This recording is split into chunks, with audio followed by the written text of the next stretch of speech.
నమస్తే రమగారు. నమస్తే జీ. రమగారు ఏదైనా మంచి స్టోరీ చెప్తారా? పూర్వం ఒక పల్లెటూరులో ఒక ముసలావిడకి ఒక చక్కని కూతురుండేది. వాళ్ళకేమీ లేదు. వాళ్ళ ఆస్తంతా ఏదో జప్తయిపోయింది భర్త మరణించాక. ఆస్తులు ఆస్తులన్నీ పోగొట్టుకున్నారు. పోగొట్టుకుంటే ఈ పిల్ల బహు చక్కటిది. చుట్టుపక్కల వాళ్ళు కనపడతాయని ఆవిడ అసలు ఆ పిల్లని పెద్దగా బయటికి రానిచ్చేది కాదు. అయితే ఒకసారి ఒక గ్రామాధికారి దగ్గర వీళ్ళ పొలం కొంత చిక్కుకుపోయింది.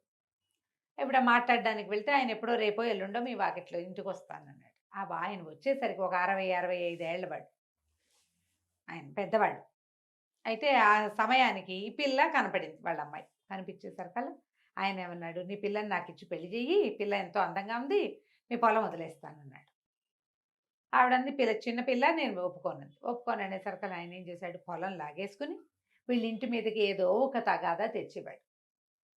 చుట్టుపక్కల వాళ్ళంతా ఎందుకు గ్రామాధికారితో తగాదా? ఆయన ఒట్టి రౌడీ. మంచివాడు కాదు. పిల్లని ఇచ్చేసేయి. నీకు మాత్రం ఎవరున్నారు?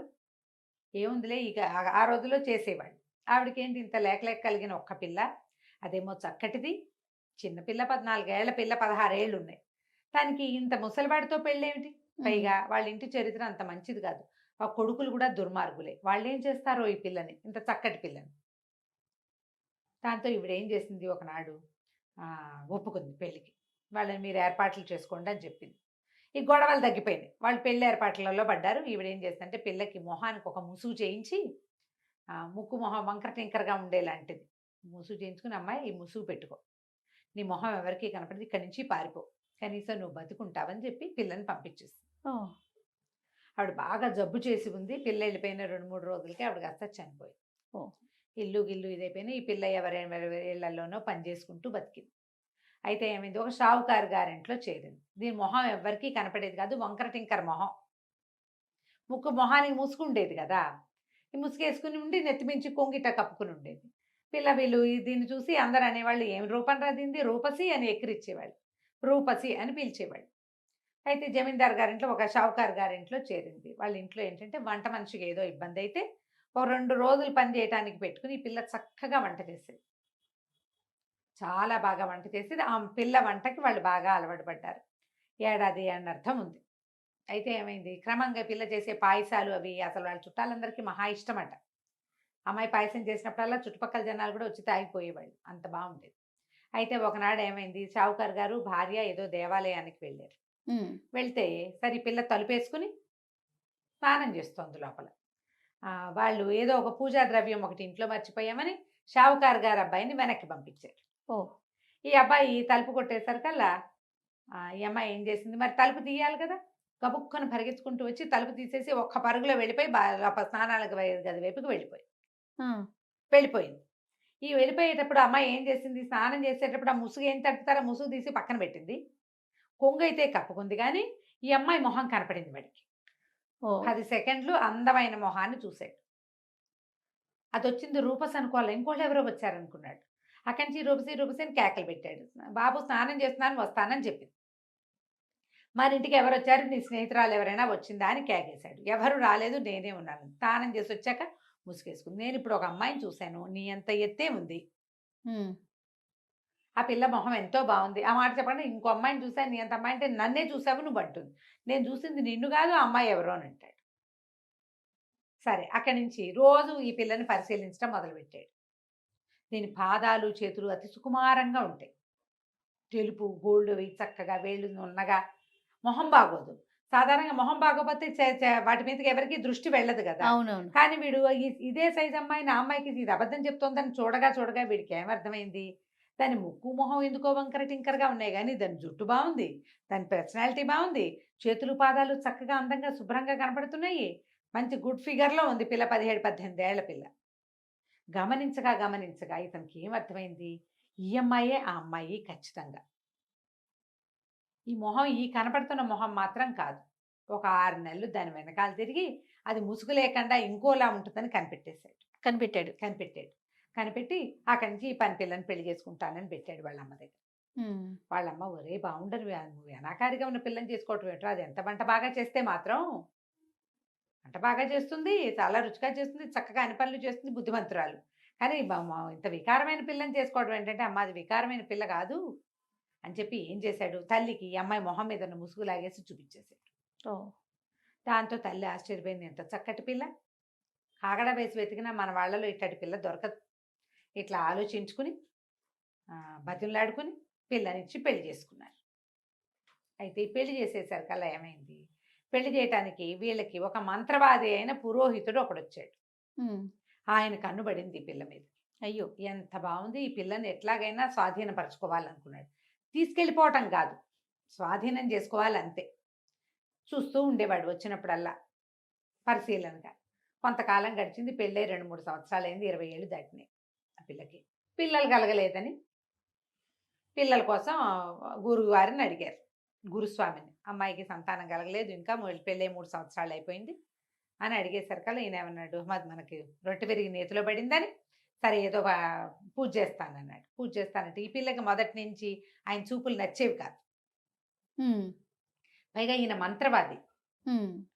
మగవాడి చూపుని పసిగట్టేస్తారు. ఆడవాళ్ళకి తెలిసిపోతుంది వీడు దురుద్దేశంలో ఉన్నాడు అని.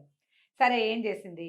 ఆహ్, పూజకు కూర్చోబెట్టారు. పూజకి ఎట్లా కూర్చోబెట్టాలి? ఏకాంతంగా కూర్చోబెట్టాలి. హ్మ్. పూజకు కూర్చోబెడితే ఆయన ఏం చేశాడు? ఆ పూజ ఓం బోం అన్నీ డామ్ డేమ్ డిస్కు చేసి అత్తగారు కూడా ఉన్నారు. ఏకాంతమేం కాదు ఉన్నారు అందరూ కూడా. కొన్ని వక్కలు చేతిలో పెట్టి ఇవి నువ్వే తినాలని చెప్పాడు. ఈ పిల్ల ఏం చేసింది? కామ్‌గా ఈ ప్రసాదం చేయటానికి ఆ పాత్రలు, ఈ పాత్రలు అన్నీ పెడితే ఆ పాత్రల్లో జార విడిచేసింది. హుహు. వేరే వక్కలేదో తనకి ఇంట్లో ఉన్నవి రొంటిని దోపుకున్నది ఒకటి నోట్లో వేసుకొని నవిలినట్టు చూపించింది. చూపించేసరికి ఇది మధ్యాహ్నం అయిపోయింది పూజ. సరే సాయంకాలానికి గురుస్వామి గారు వెళ్ళిపోయాడు. హ్మ్. ఒక గదిలో ఆయనకి ఒక పెద్ద గది ఇచ్చారు. ఆయన ఆ గదిలో ఉంటే రాత్రి తలుపు కొట్టినట్టు వినిపిస్తే రూపసే వచ్చేసింది అనుకున్నాడు. ఆ వక్కలేమిటి మంత్రించి ఇచ్చాడు. వాళ్ళు రాత్రికి తన దగ్గరికి వచ్చేయాలి ఆ ఓహో! మంత్రంతో. తలుపు కొట్టేసరికల్లా వంటింట్లో ఉన్న పాత్రలన్నీ ఎగురొచ్చి ఈయన్ని కావలించుకున్నాయి. ఆ! పాత్రలో వేసింది గదా! గిన్నెలో వేసింది కదా! గిన్నెలు మైమరిచిపోయి వచ్చేసినాయన్నమాట. పాత్రలను కూడా లైన్‌లో పెడతాయి వక్కలు. ఓహ్! ఓహ్! ఆ! గురుస్వామి చచ్చి చెడి ఎటాగొట్టా వాటిని వదిలించుకున్నాడు. మళ్ళీ పూజ చేయించారు. ఈసారి ఏం చేశాడు ఈయన ఒక ప్రత్యేకంగా ఒక పండిచ్చి ఈ పండు నువ్వే తినమన్నాడు. ఆ అమ్మాయి ఏం చేసింది? ఆ మంత్రించి ఇచ్చిన పండుని జాగ్రత్తగా పెట్టుకొని ఇంకో పండు తీసి తిన్నానంతే. వెళ్తూ వెళ్తూ పూజలో నుంచి బయటికెళ్ళిపోతూ ఆ సావిట్లో ఒక దున్నపోతు గడ్డి మేస్తుంటే దున్నపోతు గేదెలు ఉంటే ఓ గేదె ముందు పడేసింది. ఆ గేదె అరటిపండు తినేసింది. ఓకే. అరటిపళ్ళు తింటాయి కదా కొట్లు, దున్నపోతులు ఆ గేదెలు అన్నీ తింటాయి. గేదె తినేసింది. రాత్రికి మళ్ళీ గురుస్వామి గారి తలుపు తట్టింది. ఆ గేదె ఆయన వెనకాల పడి మరి మంత్రించబడింది వాడి ఆ! దగ్గరికెళ్ళాలని. ఇహ తెగ కుమ్మింది ఆయన్ని. సావు తప్పి కన్ను లొట్టపోయింది. హ్మ్. ఈ తేప ఏం చేశాడు? తమలపాకులిచ్చాడు మూడోసారి పూజకి. ఆ అమ్మాయి ఏం చేసిందంటే, ఆ తమలపాకుని ఈ చిన్న కొంగులో నుంచి చిన్న దారం తీసి పక్కన ఒక దుడ్డు కర్ర ఉంటే, ఆ దుడ్డు కర్రకేసి కట్టేసింది. రాత్రి దుడ్డు కర్ర గురుస్వామికి భరతం పట్టిందది. ఆ! చితక్కొట్టేసింది. ఆ! ఏం చేయాలో తెలియలే. ఇట్లా మంత్రాలతోటి లాభం లేదు. మంత్రాలకు చింతకాయలు రాలవు. ఈ పిల్లని ఇంకోటి చెయ్యాలని ఏం చేశాడు? వీళ్ళ ఇంట్లోనే ఒక ఔట్ హౌస్ లాంటి దాంట్లో ఉంటున్నాడు గదా! వీళ్ళని ఎక్కడికో దేవాలయానికో, ఎక్కడికో అందరిని వెళ్ళి రండి అని పంపించి, ఆ అమ్మాయి గదిలో ఓ పక్కగా తనవే చెప్పులు, ఓ కండువా, తర్వాత ఒక పాందాను, తమలపాకులు వేసుకునే బాక్స్ మగవాళ్ళు వాడేది హ్మ్. పెట్టేసాడు. పెట్టేసి మర్నాడు ఏం చెప్పాడంటే, మీ అత్తగారికి, మీ కోడలికి ఎవరితోటో సంబంధం ఉంది. మీరు హ్మ్. దేవాలయానికి వెళ్ళినప్పుడు వాడెవడో ఇక్కడికొచ్చి ఉన్నాడు అని చెప్పాడు. ఇంట్లో నిరూపించి చూశారు. చూసేసరికల్లా ఎవరివో జత చెప్పులు అన్నీ కనిపించినాయి. కనిపించేసరికల్లా వాళ్ళు చాలా అసహించుకున్నారు. ఇంత ప్రేమించాను ఈ అమ్మాయి ఇంత పని చేసింది అని భర్త అయ్యో కులం గోత్రం చూసుకోకుండా పెళ్లి చేసుకుంటే పిల్ల పరువు తీసిందే. షావుకారు గారింటికి ఎవడో పరాయి మగవాడు కోడలి కోసం వస్తున్నాడంటే ఎంత పరువు తక్కువ. హ్మ్. తెగ దుఃఖిచ్చారు. హ్మ్. దుఃఖిచ్చేసరికల్లా అమ్మాయిని బయటికి పంపేస్తామన్నారు. అంటే ఇతనేమన్నాడు, చిచ్చి అలా వద్దు. వద్దు. ఆ అమ్మాయి ఇంతకాలం ఉండి మిమ్మల్ని ఇంత లైన్‌లో పెట్టేసిందంటే ఇది మామూలు మనిషి కాదు. ఏదో మంత్రగత్తె అయ్యుంటది. ఏదో మంత్రాల పిల్ల. పెట్టెలో పడుకోబెట్టేసేద్దాం.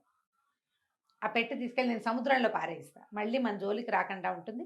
లేతే మీ ఆస్తులన్నీ పోతాయని బెదిరించాడు. అక్కడి నుంచి ఏమైంది? సరే రాత్రికి ఏదో పాలు కల్పించి పాలల్లో కొంచెం నిద్ర మందు కల్పించేశారు. ఆ నిద్రపోతున్న అమ్మాయిని పెద్ద పెట్టెలో పెట్టిచ్చి, ఆ పిల్లని ఆ పెట్టెని ఈ గురుస్వామికి అప్పజెప్పారు. ఈయనేం చేశాడు, నలుగురు మనుషులతోటి మోయించుకుని ఇక్కడెక్కడా కాకుండా ఈ ఊరికి కొంచెం దూరంగా ఇంకో చిన్న ఊళ్ళో ఉన్న ఒక పేదరాశి పెద్దమ్మ అతనికి దూరపు చుట్టం. ఆ చుట్టం ఇంట్లో పెట్టిచ్చాడు. పెట్టించి ఆవిడకేం చెప్పాడంటే, ఇందులో పిచ్చి కుక్కలున్నాయి. ఇది తియ్యొద్దు. మంత్రిచ్చిన కుక్కలు అవి మీద పడతాయి. హ్మ్. మరి 2 రోజుల తర్వాత వీటిని వాటి సంగతి నేను చూస్తాను. 2 రోజుల్లో వస్తానని చెప్పాడు. తను ఇంకో చోట కాపురం ఉండటానికి ఏర్పాట్లు చేసుకుందాం అనుకున్నాడు. సరే ఈ పెద్దమ్మ ఏం చేసింది, ఆ పెట్టెను అక్కడే పెట్టి ఆవిడ దారిన ఆవిడ పని చేసుకుంటోంది. 2 రోజులు గడిచిపోయినాయి. పిల్ల లోపల ఆహారం లేదు, గాలి కూడా పెద్దగా రావట్లే, మూలుగుతోంది. మూలుగుతుంటే ఏదో మూలుగు వినపడుతోంది. ఏంట్రా మూలుగు మూలుగు అని ఆ పెట్టెలో నుంచి వస్తుందనుకుని పెట్టె మీద ఇట్ట టక్ టక్ కొట్టంగానే ఆ పిల్ల లోపల నుంచి "ఈ తలుపు నేను తీయలేనండి" అంది. అనగానే ఆవిడ ఆశ్చర్యపోయింది. "ఏంటి కుక్కలు మాట్లాడుతున్నాయి? ఆడపిల్ల గొంతల్లే ఉంది, ఇదేమిటని?" "అమ్మాయి ఎవరమ్మాయి నువ్వంటే?" "షావుకారు గారి కోడలండి, నన్ను ఇట్లా నన్నెవరో బంధించాడు. ఇందులో పెట్టారండి" అని చెప్పేసరికల్లా "అమ్మో కుక్కలు లేవా, ఎవరితో ఆడపిల్ల మాట్లాడుతోంది, షావుకారు కోడలంటే ఆ మధ్య పెళ్ళయింది, ఆ పెళ్ళే కాబోలని" తలుపు తీసేసరికల్లా లోపల పడుకుని కనపడింది పిల్ల. ఉమ్, ఆ అమ్మాయిని లేవదీసి "ఏమిటమ్మా ఏమైందంటే" "ఎటా బయట వచ్చానో తెలీదండి, మొన్న రాత్రి పాలు తాగి పడుకున్నాను, శుక్రవారం రాత్రి పాలు తాగి పడుకుంది, శనివారం పోయింది, ఇవాళ అది సోమవారం తెల్లవారిపోయింది."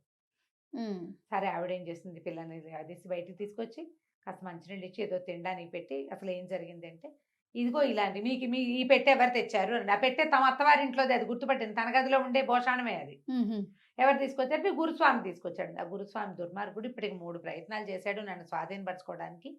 నేను లొంగట్లేదని ఏదో ఎత్తేసినట్టున్నాడు ఉమ్, అని చెప్పేసరికి ఈవిడేమంది, "అమ్మాయి ఉండు, నువ్వు అన్నం తిన్నావు కదా, పద నిన్నని" చెప్పి తీసుకుపోయి 5, 6 ఏళ్ళు అవతల తమ స్నేహితుల ఇంట్లో ఈ పిల్లని బయటికి రానివ్వద్దు, దీన్ని జాగ్రత్తగా చూసుకుంటాను అని అక్కడ అప్పచెప్పొచ్చేసి, ఉమ్, అక్కడి నుంచి వాకిట్లో పిచ్చి కుక్కలు కాదు, మామూలుగానే ఊర కుక్కలు ఉంటే దాదా అని వాటికి చపాతీలు పెడతానని పిలిచి ఒక్కొక్కని ఎత్తి పెట్లో పడేసి లాక్ చేసింది. లాక్ చేసేసింది, గడి పెట్టేసింది. కుక్కలు లోపల కూర్చుని అక్కడి నుంచి సోమవారం నాటి రాత్రి ఇతను వచ్చాడు. వచ్చేసరికి గురుస్వామి వచ్చేసరికి ఈవిడేమంది, "నాకు వేరే వాళ్ళ ఇంట్లో పని ఉంది, ఇవాళ రేపు నేను ఉండను ఇంట్లో, మా ఇంట్లో నువ్వు ఉండు, ఇగో నీ పెట్టె" అని చెప్పి వెళ్ళిపోయింది. ఎవరింటికి వెళ్ళా, వెనకాల వాళ్ళ ఇంట్లోనే ఉంది. వీడేం చేశాడు, ఇప్పుడు పెద్దమ్మ కూడా లేదు ఇంట్లో, ఏకాంతం లభించింది, ఈ పిల్లని స్వాధీనపరచుకోవచ్చని తలుపు తీసేసరికల్లా పొద్దున్నుంచి పెట్టెలో కూర్చుని ఉన్న కుక్కలు ఒక్క ఉదుటున వీడి మీద పడ్డాయి. మొహం అంతా రక్కి రక్కి పీకేసింది. ఉమ్, కుక్కలు కరిచేస్తాయి కదా, అక్కడి నుంచి పారిపోయినాయి బయటికి. ఈ దెబ్బలు కుక్క కాటలతోటి మూలుగుతూ పడున్నాడు. సాయంత్రానికి ఈ మొత్తం తతంగం జరిగిందంతా తెలిసిపోతుంది కదా. తెల్లారేసరికి కుక్కల అరుపులు, మనిషి అరుపులు వినపడతాయి. తెల్లవారు ఆ పెద్దమ్మ వచ్చి చూసేసరికి ఇంకేముంది, ఒళ్ళంతా కుక్క కాటలతోటి కొస ప్రాణంతో ఉన్నాడు ఈ గురుస్వామి. ఉమ్, కుక్కల కోరల వల్ల విషం ఎక్కేసి 2 రోజుల్లో మరణించాడు. అందరికీ కబురు చేశారు ఈ గురుస్వామి గారు మరణించారు అని. వీళ్ళేమనుకున్నారు, షావుకారు గారు, అయ్యో మన కోడల్ని పెట్లో పెట్టి వాళ్ళకి అప్పచెప్పాము, దాని ప్రభావం వల్ల ఈయన చచ్చిపోయాడు అనుకున్నారు వాళ్ళు. ఉహుం. చాలా బాధపడ్డారు. ఆ కోడలు పోయింది, రుచికరమైన వంట పోయింది, గురుస్వామి పోయాడు. ఒక 10 రోజులు 15 రోజులు గడిచినాయి. గడిచిన తర్వాత ఈ పెద్దమ్మ ఏమందంటే, "అమ్మాయి, మీ అత్తగారిని, మామగారిని, మీ ఆయన్ని ఇక్కడికి భోజనానికి పిలుస్తా, శుభ్రంగా నువ్వు వంట చేసి పెట్టని" పిల్లతో వంట చేయించింది. షావుకారు గారింటికి కబురు చేసింది, "గురుస్వామి మా ఇంట్లో మరణించాడు, ఆయన ప్రీతి కోసం 15 రోజులు అయిపోయింది కదా, భోజనాన్ని పెడదాం అనుకుంటున్నా, మీ ముగ్గురు రండి" అని. ముగ్గురు వచ్చారు భోజనానికి. చక్కగా వడ్డిస్తే పదార్థాలన్నీ తిని, వీళ్ళకి తిన్న రుచే ఆ రుచి తెలుసు. ఆ, అత్తగారు కళ్ళ నీళ్ళ పర్యంతం అయిపోయింది, ఎంత బాగా వంట చేస్తుందో, అచ్చు అట్టాగే ఉందని. చివరికి కప్పుల్లో పాయసం పోసి పట్టుకొచ్చి ఇచ్చారు. పాయసం తాగేసరికి ఆ పిల్ల పాయసం చాలా ప్రత్యేకంగా చేస్తుంది కదా, కథలో ముందే చెప్పుకున్నాం. అసలైతే మొగుడు ఏడ్చేస్తున్నాడు, అత్తగారు కళ్ళనీళ్ళు పెట్టుకుంటుంది, మామగారు నెత్తి మీద చేతులు పెట్టి కూర్చున్నాడు. మా కోడలు అచ్చు ఇట్టాగే చేసేది, చచ్చిపోయిందో ఏమైపోయిందో ఏమిటో ఆ పిల్ల ఎందుకు వచ్చిందో ఉమ్, అనేసరికల్లా, "ఎందుకో రాలేదండి, మీ కొడుకు కోసమే వచ్చింది, ఇదిగో ఇక్కడే ఉంది, మీ కోడలు చేసిన పాయసమైన పిల్లని తెచ్చి చూపించేసరికి వాళ్ళు తెల్లబోయారు. ఇదేమిటి, ఇది ఎట్లా జరిగిందంటే, గురుస్వామి మిమ్మల్ని మోసం చేశాడు, ఈ పిల్ల తప్పేమీ లేదు, దానికి శాస్తిగానే వాడు చచ్చిపోయాడు, మీ పిల్లని మీరు తీసుకెళ్ళండి" అంటే ఆ రూపసి పేరున్న మహాద్భుత సౌందర్యవతి అయిన తమ కోడల్ని మళ్ళీ వాళ్ళు ఇంటికి తీసుకుపోయారు. వాళ్ళు నమ్మటం ఒక పొరపాటు, ఉమ్, మరి వాళ్ళు గురువుని నమ్ముతారు కదా ఎవరైనా అంతే. కూడా. ఉమ్, అలాగే ఇట్లా మోసం చేసే గురువుల్ని ఇప్పుడు చూస్తున్నాను చూడు, అవునవునండి. అవును. బోళ్ళని కథలు ఉన్నాయి దీని మీద. కోకొల్లలు. కోకొల్లలు ఇప్పుడు అసలు ప్రత్యక్షమైనవే, అవును. మనకి రెగ్యులర్ గా జరిగేవి, నిజ జీవితంలోనే గురువుల్ని నమ్మి ఇలా మోసపోతున్న కథలు మనకు చాలా కనపడుతుంది. కథ కంచికి మనం ఇంటికి. రైట్. నమస్తే. నమస్తే.